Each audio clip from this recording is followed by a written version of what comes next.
Hello student.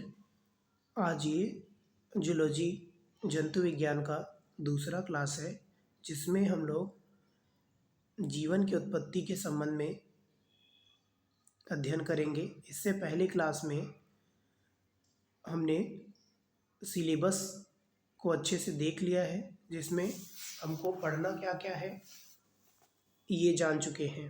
तो आज से हम इस सिलेबस के अकॉर्डिंग ही एक एक टॉपिक लेकर के आगे पढ़ेंगे, जिसमें पहला टॉपिक जो है जीवन की उत्पत्ति है, ओरिजिन ऑफ लाइफ, जो कि पहला यूनिट का पहला टॉपिक है जिसमें हम जीवन की उत्पत्ति के प्राचीन परिकल्पनाएं को पढ़ेंगे। जैसा कि आपको स्लाइड में शो हो रहा होगा, ओरिजिन ऑफ लाइफ में हम आज पढ़ेंगे एशियन थ्योरीज या प्राचीन परिकल्पनाएं या प्राचीन सिद्धांत कह सकते हैं। ठीक है, तो इसमें कुल 6 थ्योरीज या परिकल्पनाएं कह सकते हैं दिया गया है, क्योंकि कुछ कुछ टेस्टेबल नहीं है इसीलिए उसको हाइपोथेसिस कहना सही रहेगा। तो चलिए एक एक करके इसको पढ़ते हैं। उससे पहले ये जान लेते हैं कि पृथ्वी का ओरिजिन कैसे हुआ है, कब हुआ है, ये थोड़ा सा जान लेते हैं। हालांकि इसको ओरिजिन ऑफ यूनिवर्स जब पढ़ेंगे तो और एक बार और पढ़ेंगे अच्छे से, लेकिन अभी एक शॉर्ट ओवरव्यू मैं आप लोग को बता देना चाह रहा हूँ कि पृथ्वी की उत्पत्ति किस प्रकार हुआ है। तो ओरिजिन ऑफ अर्थ या पृथ्वी की उत्पत्ति अगर देखें तो आज से लगभग 15 बिलियन ईयर्स एगो हुआ था। येलम नामक पदार्थ से हुआ था। जैसा कि आप सभी जान ही रहे हैं, पृथ्वी की उत्पत्ति में सबसे प्रमुख सिद्धांत में से एक बिग बैंग सिद्धांत को माना जाता है। तो उसी के द्वारा कह सकते हैं कि आज से लगभग 15 बिलियन ईयर पहले येलम नामक पदार्थ से हुआ है। ठीक है, तो इसके बाद अगर देखें लाइफ का ओरिजिन या जीवन पृथ्वी में कब पनपा है, सबसे पहले हम लोग देखे हैं कि पृथ्वी की उत्पत्ति कब हुआ और अब उसी पृथ्वी में जीवन की उत्पत्ति कब हुआ है। जीव जंतुएं कह सकते हैं एक प्रकार से प्रथम जीव कब आया है। तो जीवन की उत्पत्ति जो है पृथ्वी में ये लगभग 4.5 अरब वर्ष पूर्व हुआ है। ठीक है, 4.5 अरब वर्ष पूर्व हुआ है। तो इस प्रकार की आपको सन कह सकते हैं या फिर याद रखना होगा कि पृथ्वी में जीवन की उत्पत्ति कब हुआ है, क्योंकि वस्तुनिष्ठ प्रश्न में पूछे जा सकते हैं। जैसा कि आप लोगों को मालूम ही होगा कि आप लोगों का 10 अंक का जो है वो ऑब्जेक्टिव क्वेश्चन आएगा और 20 अंक के लघुत्तरी क्वेश्चन आएंगे, प्रश्न आएगा, और 40 अंक के दीर्घोत्तरी प्रश्न आएगा। ठीक है, बाकी तो इंटरनल और असेसमेंट से है 30 नंबर, तो टोटल 70 मार्क्स का आप लोग का पेपर होगा। तो इसीलिए येलम नामक पदार्थ से पृथ्वी की उत्पत्ति हुआ है। जीवन पृथ्वी पर कब बन पाए सबसे पहली बार, तो वो चीज़ को भी याद रखना है। ठीक है, उसके बाद देखते हैं बहुत सारे वैज्ञानिकों ने अलग अलग तरीके से हाइपोथेसिस और सिद्धांत प्रस्तुत किए हैं जीवन के बारे में, लेकिन सभी वैज्ञानिक जो हैं एक ही बात पे स्थिर होते हैं कि पृथ्वी पर जीवन क्रमिक रूप से आया है, ग्रेजुअल फॉर्म में धीरे धीरे करके उत्पत्ति हुआ है, ये मानते हैं सभी। तो पहला जीवन की उत्पत्ति हुआ है और जीवों के विकास के द्वारा फिर से नई जीव जाति का बनना, इससे भी कह सकते हैं जीवन की उत्पत्ति हुआ है। ठीक है, उसके बाद ये भी जान लेते हैं कि ब्रह्मांड के अध्ययन या स्टडी ऑफ यूनिवर्स को क्या कहते हैं। तो study of universe is called cosmology. ठीक है, कॉस्मोलॉजी, तो ये कहलाता है ब्रह्मांड के अध्ययन को। उसी प्रकार ब्रह्मांड के उत्पत्ति के अध्ययन को क्या कहते हैं, तो ब्रह्मांड के उत्पत्ति के अध्ययन को जो हम लोग कॉस्मोगोनी कहते हैं। ठीक है, तो ये एक सिंपल परिचय के रूप में हो गया कि अर्थ का ओरिजिन कब हुआ, अर्थ में पृथ्वी का ओरिजिन कब हुआ, किस प्रकार से हुआ, तो ये सब चीज़ हम लोग देख चुके हैं, देख लिए। अब हम लोग ये देखते हैं कि evolutionary thoughts of origin of life. तो जैसा कि मैं बता चुका हूँ कि बहुत सारे वैज्ञानिकों का अलग अलग मत रहा है पृथ्वी में जीवन के उत्पत्ति को लेकर के, जिसमें अलग अलग उनके विचारों को, विकासवादी अलग अलग विचारों को हम लोग आज एक एक करके अध्ययन करेंगे। तो पृथ्वी पर जीवन के उत्पत्ति के संबंध में पृथ्वी की भूगर्भिक संरचना तथा जीवाश्म के अध्ययन से अनेक प्रमाण प्राप्त किए हैं। ठीक है, तो जीवन की उत्पत्ति के संबंध में भूगर्भिक जो संरचना है, साथ साथ जीवन की उत्पत्ति के संबंध में बहुत सारे प्रमाण प्राप्त किए हैं वैज्ञानिकों ने। उसी के आधार पर सभी ने अपने अलग अलग मत प्रस्तुत किए हैं। ठीक है, तो प्राप्त परमाणु के आधार पर जीवन की उत्पत्ति लगभग 350 से 400 करोड़ वर्ष पूर्व हुआ है, ये माना जाता है। ठीक है, पृथ्वी में जीवन की उत्पत्ति इससे पहले हम लोग लगभग देखे थे 4.5 अरब वर्ष पूर्व, तो उसी में से ये भी आता है। ठीक है, उसके अलावा ये कह सकते हैं कि अलग अलग वैज्ञानिकों के द्वारा समय समय पर अनेक जीव उत्पत्ति का सिद्धांत दिया गया है। ओरिजिन ऑफ लाइफ के बारे में सिद्धांत दिए गए हैं, लेकिन उसमें केवल रसायनवादी सिद्धांत को ही सत्य साबित हुआ है। ये रसायनवादी सिद्धांत है क्या, इसको हम लोग आगे के क्लास में अध्ययन करेंगे। ठीक है, तो याद रखना है इस चीज़ को। उसके अलावा जीवन की उत्पत्ति के संबंध में विभिन्न वैज्ञानिकों ने कुछ सिद्धांत दिए हैं, जिसको अब एक एक करके हम लोग पढ़ते हैं। ठीक है, तो पहला सिद्धांत हम लोग देखते हैं, theory of special creation. Theory of special creation, जैसे इसको बोलते हैं विशिष्ट सृष्टिवाद। ठीक है, इसको क्या बोलते हैं, विशिष्ट सृष्टिवाद। मैं भले ही यहाँ पे लिखा अंग्रेजी में हो, लेकिन मैं हिंदी में बता रहा हूँ, तो किसी भी बच्चों को ये प्रॉब्लम नहीं होगा इससे। ठीक है, विशिष्ट सृष्टिवाद मतलब थ्योरी ऑफ स्पेशल क्रिएशन। ठीक है, तो इनके अनुसार अगर देखें तो लाइफ का ओरिजिन जो है ये कुछ सुपरनेचुरल पावर या क्रिएटर के द्वारा हुआ है। सुपरनेचुरल पावर मतलब जैसे हम लोग सिंपल वर्ड में अगर कहूँ तो भगवान या गॉड भी कह सकते हैं, या क्रिएटर, बनाने वाले के द्वारा। और इस थ्योरी ऑफ स्पेशल क्रिएशन या विशिष्ट सृष्टिवाद के आधार पर पृथ्वी पर जीवन की उत्पत्ति जो है वो एक ही स्ट्रोक में हुआ है या सक्सेसिव मैनर में, क्रमिक रूप से हुआ है, ये कह सकते हैं। उसके अलावा इसमें कुछ कुछ माइथोलॉजिकल अप्रोच शामिल है, जिसमें हम दो के बारे में अध्ययन करेंगे। पहला है बाइबल स्टोरी के अकॉर्डिंग और दूसरा हिंदू माइथोलॉजी के अकॉर्डिंग हम लोग विशिष्ट सृष्टिवाद में पढ़ेंगे। पहला हम लोग देखते हैं बाइबल स्टोरी के अकॉर्डिंग। तो जैसे यहाँ पे आप देख सकते हो, यहाँ पे एक चित्र के द्वारा मैं दर्शाया हूँ, उनका नाम है फादर सुआरेस।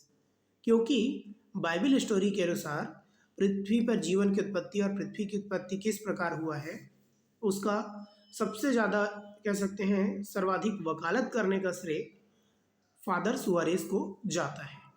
ठीक है, जिनका जन्म कह सकते हैं 548 में हुआ और उनका मृत्यु जो है 1617 में हुआ है। ठीक है, तो इसीलिए कह सकते हैं बाइबल स्टोरी में फादर सुआरेस को बाइबल स्टोरी के अनुसार पृथ्वी पर जीवन की उत्पत्ति का श्रेय फादर सुआरेस को जाता है, जो एक स्पेनिश मॉन्क थे। ठीक है, एक स्पेनिश पादरी थे ये कह सकते हैं, और इस सिद्धांत को रिलीजियस थ्योरी भी कहा जाता है।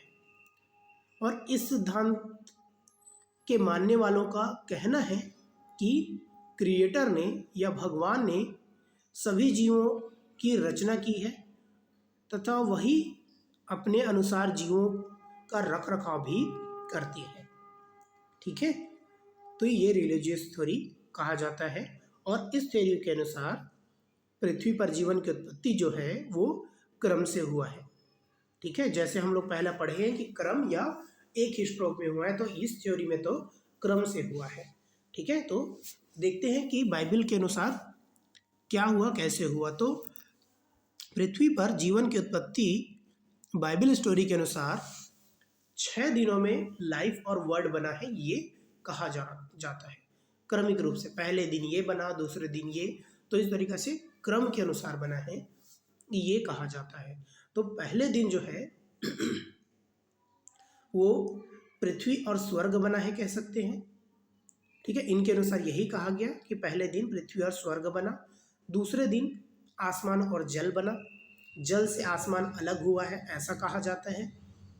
उसके अलावा तीसरे दिन जो है वनस्पति और जीव जंतुएं, और चौथे दिन जो है सूर्य, चंद्रमा और तारे बने। इसी प्रकार क्रम से, और पांचवें दिन जो है पक्षी और मछलियां बनी हैं, और अंतिम दिन छठवें दिन जो है मानव और अन्य स्थलीय जीव जंतुओं का निर्माण हुआ है, इस विशिष्ट सृष्टिवाद में बाइबल थ्योरी के अकॉर्डिंग, अनुसार।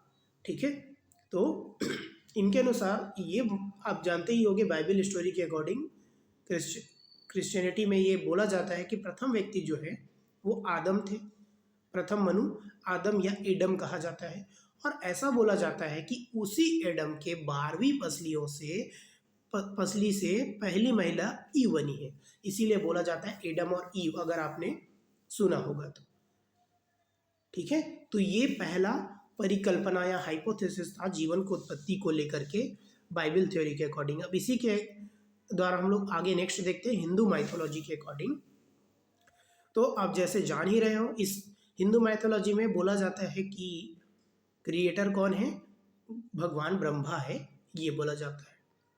ठीक है, तो इनके अनुसार जो है एक ही स्ट्रोक में, एक ही चुटकी में, एक ही स्ट्रोक में कह सकते हैं जीवन की उत्पत्ति किया गया है। बाइबल स्टोरी में क्रम से हुआ था, है ना।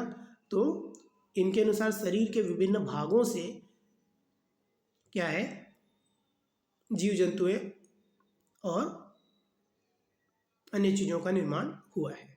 तो ये बोला जाता है कि भगवान ब्रह्मा के हेड से देवता, मानव और दानव बने हैं, चेस्ट से बकरी बनी है, माउथ से चेस्ट से पक्षी बनी है, माउथ से बकरी बनी है, और बॉडी हेयर से वनस्पति और अन्य जीव जंतुओं का निर्माण हुआ है, ये बोला जाता है हिंदू माइथोलॉजी के अकॉर्डिंग। लेकिन आप लोग को ये बताना चाहता हूँ कि थ्योरी ऑफ स्पेशल क्रिएशन जो है केवल परिकल्पनाएं हैं, ये प्रयोगों के द्वारा सिद्ध नहीं है। इसीलिए 19वीं सदी के अंत में विशिष्ट सृष्टिवाद या थ्योरी ऑफ स्पेशल क्रिएशन जो है विज्ञान के तीव्र प्रगति के साथ इस मत से समर्थन समाप्त हुआ है, मतलब वर्तमान में मान्य नहीं है। ठीक है, वर्तमान में मान्य नहीं है ये, क्योंकि टेस्टेबल नहीं है, विज्ञान प्रयोगों को मानता है। उसके अलावा दूसरा हम लोग थ्योरी देखते हैं, कॉस्मोजोइक थ्योरी। दूसरा थ्योरी कौन सा है, कॉस्मोजोइक थ्योरी, ये दूसरा थ्योरी है। तो इनके अनुसार जो है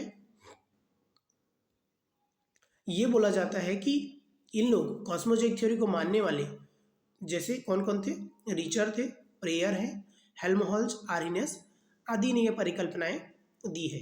इनके अनुसार ये बोला जाता है पृथ्वी पर जीवन की उत्पत्ति या सृष्टि की उत्पत्ति का प्रश्न उठता ही नहीं है, क्योंकि ऐसा बोला जाता है इनके द्वारा जीवन अमर है, वो कभी मरा ही नहीं। तो कुछ चीज़ अगर मरा ही नहीं है तो उसका उत्पत्ति ही कैसे होगा। इसीलिए बोला जाता है कि इस थ्योरी के अनुसार जीवन अमर है। तो इन लोग विश्वास किस पे करते हैं, इटर्निटी ऑफ लाइफ पे विश्वास करते हैं, जीवन अमर है ऐसा मानते हैं। ठीक है, ये कॉस्मोजोइक थ्योरी है। तो इनके अनुसार जो है ब्रह्मांड की उत्पत्ति से सजीव और निर्जीव बना है, ऐसा बोला जाता है, और पृथ्वी में आरंभ से ही जीवन रहा है, इनके अनुसार ऐसा बोला जाता है। ठीक है। उसके अलावा ये भी प्रयोगों के द्वारा सिद्ध नहीं है, इसीलिए ये भी वर्तमान में उतना मान्य नहीं है। ठीक है, तो कॉस्मोजोइक थ्योरी भी मान्य नहीं है। उसके बाद देखते हैं theory of direct panspermia. Direct इसीलिए बोल रहे हैं क्योंकि इससे पहले हम जो थ्योरी पढ़े हैं कॉस्मोजोइक थ्योरी, इसको पैंसपर्मिया थ्योरी भी कह दिया जाता है। तो ये पैंसपर्मिया अगर हुआ तो थ्योरी ऑफ डायरेक्ट पैंसपर्मिया क्या है वो देखते हैं। तो थ्योरी ऑफ डायरेक्ट पैंसपर्मिया को बताने वाले दो व्यक्ति थे, जिनका ऊपर में फोटो लगा है वो है क्रिक और जो नीचे में है वो है ऑर्गेल। तो थ्योरी ऑफ डायरेक्ट पैंसपर्मिया को क्रिक और ऑर्गेल ने 1972 में दिया है। इनके अनुसार ये बोला जाता है कि जो लाइफ जो है या जीवन जो है वो एक्स्ट्रा टेरेस्ट्रियल है, मतलब पृथ्वी पर जीवन जो है अन्य ग्रहों से आया है, ऐसा इनके द्वारा बोला जाता है। ये सीड के फॉर्म में या बीज के फॉर्म में ट्रेवल करके एक जगह से दूसरे जगह आए हैं, ये भी कहा जाता है। इनका एक तथ्य है जो मैं बताना चाहता हूँ। इनके अनुसार ऐसा बोला जाता है, थोड़ा सा बेवकूफ़ी भी लगता है लेकिन कहीं कहीं सही भी इस चीज़ को सही भी इस चीज़ ये चीज़ सही भी लगता है। जैसे इनके द्वारा ये बोला गया था कि पृथ्वी पर जीवन जो है अन्य ग्रहों से रॉकेट के द्वारा लाया गया है, ऐसा भी बोला जाता है। हालांकि इन्होंने ये भी चीज़ बोला है कि क्षुद्र ग्रह हो गया या कॉमेट्स हो गया जिसको उल्का पिंड कह रहे हैं, ठीक है, या मेट्रॉइड्स जो हमारे पृथ्वी पर आते हैं अन्य जो एक्स्ट्रा टेरेस्ट्रियल से, उनके द्वारा भी उनमें कहीं जीव या सीड्स रहे होंगे जो हमारे पृथ्वी पर आके गिरे होंगे और जब अनुकूल परिस्थिति हुआ होगा तो उनमें जीवन पनपा होगा। ये इनका डायरेक्ट पैंसपर्मिया थ्योरी है। तो इनके अनुसार जो है लाइफ जो है एक्स्ट्रा टेरेस्ट्रियल है, ऐसा बोला जाता है। ठीक है, उसके बाद देखते हैं आज का ये अंतिम थ्योरी होगा। उसके बाद हम लोग तीसरे लेक्चर में हम लोग बाकी जो दो बच गया है थ्योरी, ए बायोजेनेसिस जिसको स्पॉन्टेनियस जनरेशन और बायोजेनेसिस, उसको अध्ययन करेंगे। आज ये थ्योरी ऑफ कैटाट्रॉपिज्म को देख लेते हैं जिसको प्रलयवाद का सिद्धांत भी कहा जाता है। ठीक है, तो थ्योरी ऑफ कैटाट्रॉपिज्म जिसके सबसे ज़्यादा मानने वाले कह सकते हैं कि जिन्होंने स्पेशली इसको समर्थन दिया वो है कुवियर। तो इनके अनुसार ऐसा बोला जाता है, कुवियर के अनुसार कह सकते हैं कि समय समय पर जब पृथ्वी में प्रलय आते रहते हैं तो उसकी वजह से क्या होता है, समुद्र कहीं पे धंस जाते थे, ठीक है, और जगह जगह पे पर्वत या उभार बन जाते थे। तो एक तरीके से प्रलयनुमा समय चला और उस दौरान कहीं पे पृथ्वी धंसा, कहीं पे बहुत ज़्यादा उभार आया। इसके वजह से सभी जीव लगभग नष्ट हो गए और इस प्रकार से आकस्मिक मिश्रण से, अकार्बनिक पदार्थों के आकस्मिक मिश्रण से नए जीव भी बना है, ऐसा बोला जाता है। ठीक है, तो जगह जगह क्या हुआ, पृथ्वी के धंसने और उभार आने से और जीव नष्ट हुए, फिर अकस्मात उनमें इनऑर्गेनिक पदार्थ या अकार्बनिक पदार्थों का मिश्रण भी हुआ और उससे नए पदार्थ भी बना है, ऐसा बोला जाता है। ठीक है, किसमें, थ्योरी ऑफ कैटाट्रॉपिज्म या प्रलयवाद के सिद्धांत में कुवियर ने दिया था। याद रखना, कुवियर को जीवाश्मिकी के जनक भी कहते हैं। ठीक है, तो ये हमारा आज का लास्ट थ्योरी था। इसके बाद हम लोग जो दो थ्योरी बच गया है, कौन कौन से दो थ्योरी बचा है, एक है एबायोजेनेसिस और दूसरा है बायोजेनेसिस थ्योरी, उसको हम आगे पढ़ेंगे। ठीक है, तो आज हम लोग क्या क्या पढ़ चुके हैं, आज हम लोग पढ़े थ्योरी ऑफ स्पेशल क्रिएशन या विशिष्ट सृष्टिवाद सिद्धांत पढ़े हैं, कॉस्मोजोइक थ्योरी पढ़े हैं, थ्योरी ऑफ डायरेक्ट पैंसपर्मिया पढ़े हैं और थ्योरी ऑफ कैटाट्रॉपिज्म पढ़े हैं। तो आई होप आप लोगों को समझ में आया होगा। ठीक है, तो आज के लिए इतना ही।